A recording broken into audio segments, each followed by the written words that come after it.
1991. It's the year that Bryan Adams' Everything I Do for You topped the charts. In fact, it won Billboard Song of the Year that year.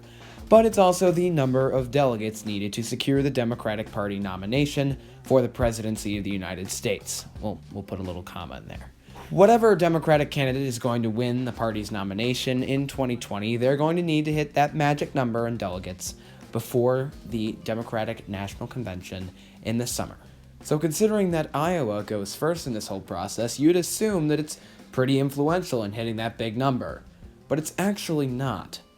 You see, Iowa only doles out 41 delegates, which is pretty small compared to the big 1991 number that you need to hit the magic number. So why is Iowa even relevant in the first place? And why is it now, in 2020, the least relevant it has ever been?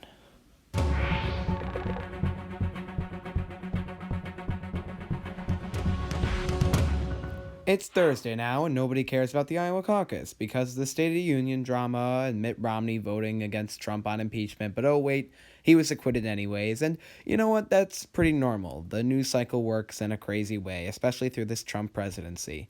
What's weird is that we don't actually know who won in Iowa. There's still not all the results in yet, and at least as of me recording this, there's still a pretty close race right at the top. So why does Iowa not matter anymore for these people? Well, like I said earlier, in terms of delegate count, Iowa's pretty irrelevant in the overall Democratic Party numbers.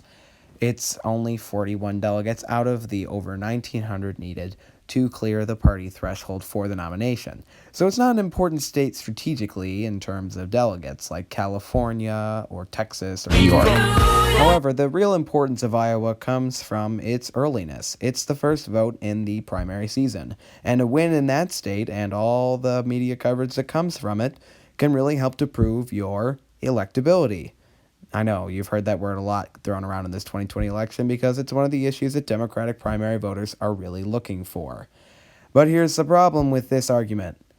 Iowa is no longer relevant because it took them forever to get out their results.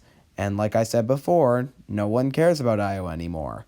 So the Iowa caucuses are now irrelevant, and maybe that's for the better.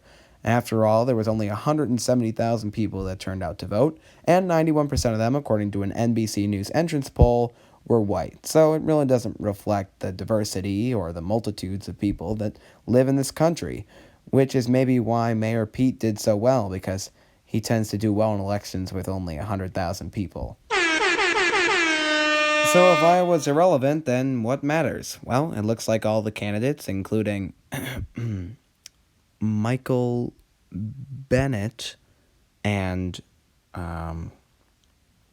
Deval Patrick and not John Delaney. They're all moving on to New Hampshire. So it looks like New Hampshire is really going to be the first vote in the primary process, and hopefully it will be just a little bit more relevant.